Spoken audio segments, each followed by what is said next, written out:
Adelante con la agenda de contextos. Vamos al contexto de la sostenibilidad. La voz de los protagonistas en Contextos. Muchísimas gracias por estar con nosotros, al doctor Edgar Salinas. Su presencia siempre es importante. Y hoy tu tema es sostenibilidad y agua saludable para la laguna. Hola, Marcela, Arturo, Manu, buenos días. Buenos días, saludos. Los saludo con mucho gusto. Fíjate, estaba pensando, Marcela, que probablemente para el tema de hoy también aplicarían las preguntas de la pregunta del día de contextos, pero respecto a agua saludable. Claro. ¿No? Claro. ¿Qué tanto sabemos? ¿Sabemos más? Claro. ¿Tenemos muchas dudas? ¿O sabemos todo o no sabemos nada? Y hoy quisiera abonar a la reflexión en torno al proyecto a partir de la perspectiva del desarrollo sostenible, ¿no? O preguntarnos de otra manera. Con criterios de sostenibilidad, ¿el proyecto Agua Saludable para la Laguna es positivo para la comarca? En semanas previas en las que hemos estado platicando de los objetivos del desarrollo sostenible, precisamente mi intención era tratar de puntualizar que cuando hablamos de sostenibilidad o sustentabilidad, por usar el término más común, estamos hablando de una noción que integra varias perspectivas, varios aspectos de la vida comunitaria en relación con el planeta. En varias ocasiones nos referimos pues prácticamente a todos los objetivos del desarrollo sostenible y pusimos algunos ejemplos muy prácticos de dónde se visualizan mejor estos. Entonces, con ese telón de fondo, planteo lo siguiente.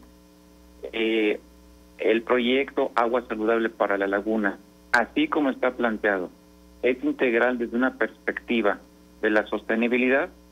Pues propongo, Marcela, Arturo y Manu, que hagamos un recorrido muy rápido por cuáles objetivos directamente estarían impactados, pero no solamente impactados, sino impactados de manera positiva, porque una cosa es de que se impacte en el enunciado o en el contenido genérico del objetivo, y otra cosa es que se impacte positivamente, es decir, que abone a las metas establecidas para dichos objetivos, ¿no? Como son muchos objetivos, voy a tratar de acelerar la respuesta y enfocarme en aquellos en donde sí se incide de manera más directa. De los 17 objetivos, claramente en el primero en donde se va a incidir es en el sexto, agua limpia y saneamiento. En el objetivo 15, vida de los ecosistemas terrestres. En el objetivo 13, acción por el clima. En el objetivo 11, ciudades y comunidades sustentables. Principalmente en estos es donde se va a incidir. Ahora bien, ¿cómo se va a incidir en cada uno de estos? Realmente el proyecto va a incidir en las metas establecidas globalmente respecto a estos objetivos. Volvemos a la pregunta del día. ¿Lo sabemos? ¿No lo sabemos? ¿O necesitamos más información? Tomemos un ejemplo de cada uno de los objetivos que enuncié y de alguna de las metas que proponen. Específicamente en el objetivo número 6, agua y saneamiento, entre las metas que se plantean está la 6.3, que de aquí al 2030 se mejore la calidad del agua, reduciendo la contaminación. El objetivo, con la información publicada hasta el momento de agua saludable para la laguna, es justamente entregar agua de mejor calidad, específicamente en relación con el contenido de arsénico. Por primera vez en la historia de la laguna se podría tener este planteamiento, que por cierto hoy grupos que tienen resistencia al proyecto por muchos años lo plantearon como un anhelo fundamental, que era el llegar al cumplimiento de la recomendación de la Organización Mundial de la Salud en materia de arsénico, que prácticamente es menos de la mitad en su umbral respecto a la norma oficial mexicana. Entonces, el proyecto respecto al objetivo número 6 satisface por lo menos esta meta. Podríamos ampliar sobre este punto, pero lo que quiero es ejemplificar en cada uno de los objetivos en donde sí se va a incidir de manera directa. Entonces tenemos claro que en el objetivo 6 sí se contribuye a una de las metas establecidas por los Objetivos del Desarrollo Sostenible. Ahora, en ciudades y comunidades resilientes, ¿impacta el proyecto Agua Saludable en alguna de las metas planteadas para este objetivo? Bueno, una de las metas es que para el 2030 se asegure el acceso de todas las personas a viviendas y servicios básicos adecuados. Uno de esos servicios es, desde luego, agua potable, agua limpia. Y un componente fundamental que de pronto no necesariamente se enfatiza con la importancia que tiene el proyecto es que la intención primordial de que las comunidades más alejadas de las fuentes de aguas subterráneas de mayor calidad tengan acceso ahora no solamente a esta calidad, sino también al continuo abasto de el agua, ¿no? Entonces también vemos en este objetivo un impacto positivo respecto a este otro objetivo. Insisto, no porque no haya impactos en otras metas, es simplemente en razón de tiempo obviar y ejemplificar con al menos una meta en los objetivos en donde directamente se impacta. Y finalmente, para abrir el diálogo y la discusión, Marcela, en el objetivo número 15, que por cierto ha estado en el elemento central de la discusión en los últimos días, respecto a la protección de los ecosistemas. Por ejemplo, la meta número 3 de este objetivo plantea, igual para el 2030, como están planteados todos los objetivos, luchar contra la desertificación, rehabilitar tierras y suelos degradados, así como, o incluido en esto, las tierras afectadas por la desertificación, la sequía y las inundaciones. Es importante considerar que, aunque la discusión ha estado en torno a un área específica de impacto del proyecto, este contempla para su consecución un trabajo permanente en el conjunto de la cuenca y particularmente en la zona alta de la cuenca del Nazas, que ha sufrido últimamente una degradación del suelo y la vegetación, y que para nosotros, me refiero para la comarca lagunera, se constituyen estratégicos su cuidado y conservación, dado que allí es donde se captan los principales escurrimientos que a la postre se convierten en recarga, pero también en reserva que se utiliza de manera anual en las actividades socioeconómicas. Con este bocadillo de inicio, lo que quería es abrir la discusión en torno a la posible respuesta respecto a la sostenibilidad del proyecto Agua Saludable para la Laguna.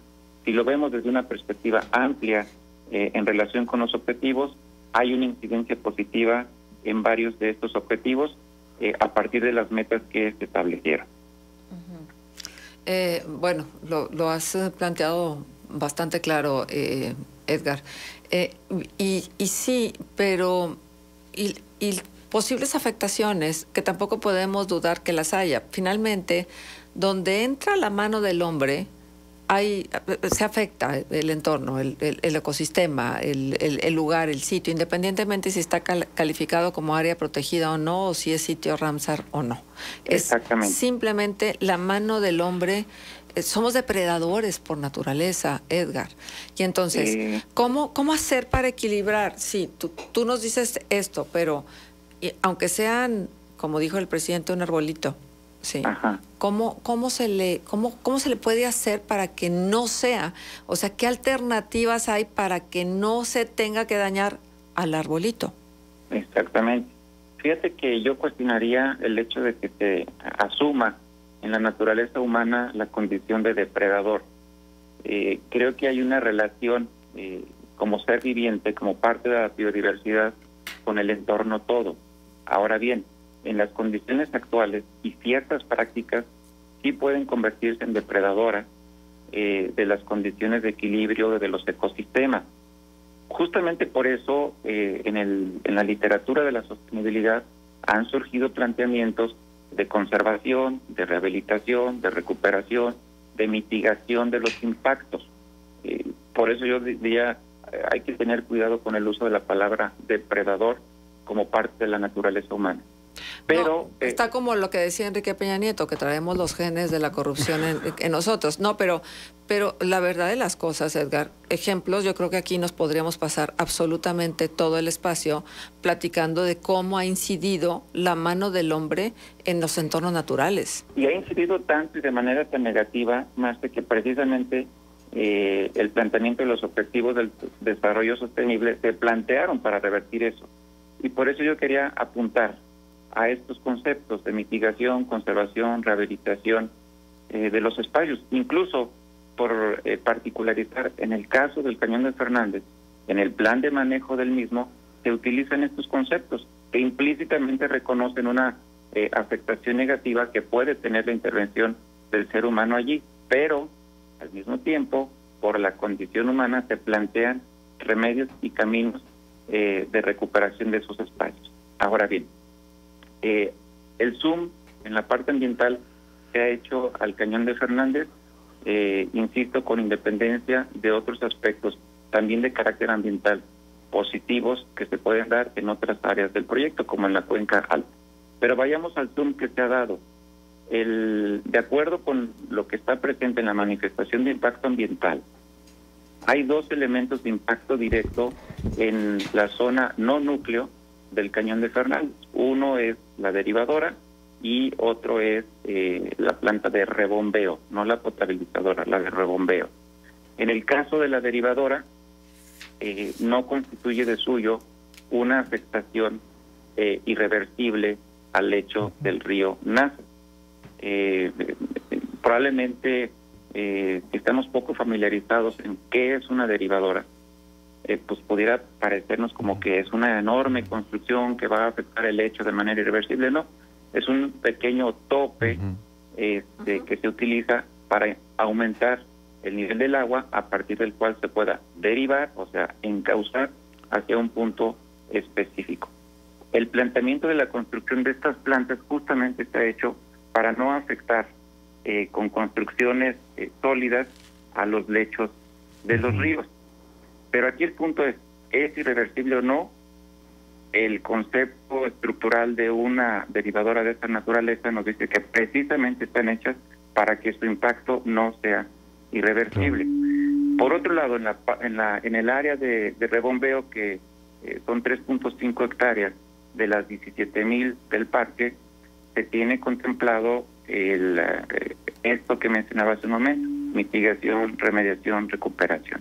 Esas 3.5 hectáreas tienen ya ¿cómo se llama? Una matriz de qué especies, tanto de flora y fauna, se verán impactados y cómo se puede remediar este impacto. En el caso específico de la flora, de acuerdo a lo que señala la manifestación de impacto ambiental, la flora que se impactaría en esas 3.5 hectáreas se van a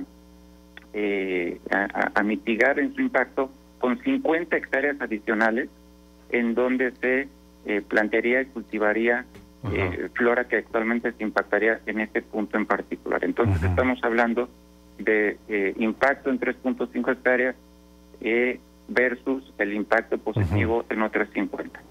Edgar, te saludo con mucho gusto. Quiero preguntarte, Edgar, los dos puntos principales de la polémica en torno a aguas saludables son: uno, las posibles afectaciones que ya mencionabas del Cañón de Fernández y la posibilidad de revertirlas. Sí. Y dos, que según se dice desde la posición de quienes se oponen al proyecto, que no resuelve de fondo el problema de la sobreexplotación o del tema de la recarga del acuífero.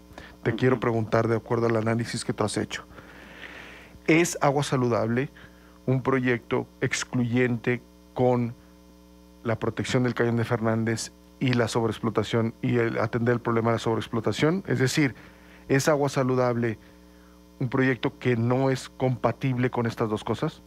No, al contrario. A mí me parece que es el fundamento para un cambio paradigmático en cómo utilizamos el agua en la comarca lagunera en todas las actividades.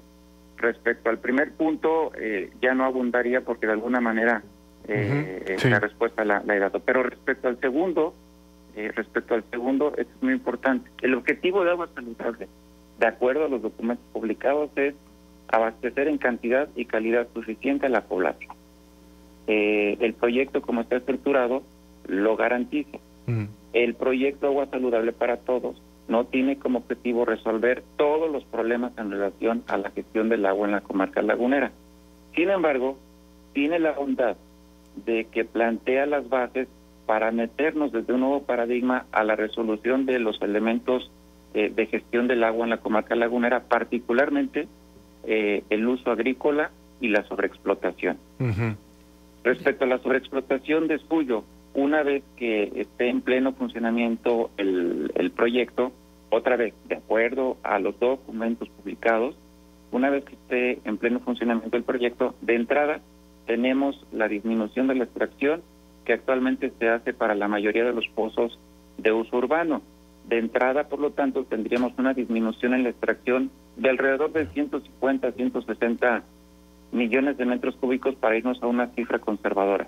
Esto significa que con datos oficiales representa cerca del 40% de la sobreexplotación oficialmente estimada y representa más del 100% de la diferencia que hay entre la concesión de agua de extracción subterránea en la laguna y la recarga media anual. Edgar, el tiempo se nos fue, pero qué bueno que te tuvimos acá y qué bueno que pudimos escuchar tu punto de vista. Te agradecemos muchísimo. Al contrario, Marcela, seguimos platicando. Claro. Saludos. Que sí. El doctor Edgar Salinas estuvo con nosotros. Son las 9 de la mañana con 9 minutos. Vamos a la pausa, regresamos. Contextos. El programa líder en la radio hablada en La Laguna.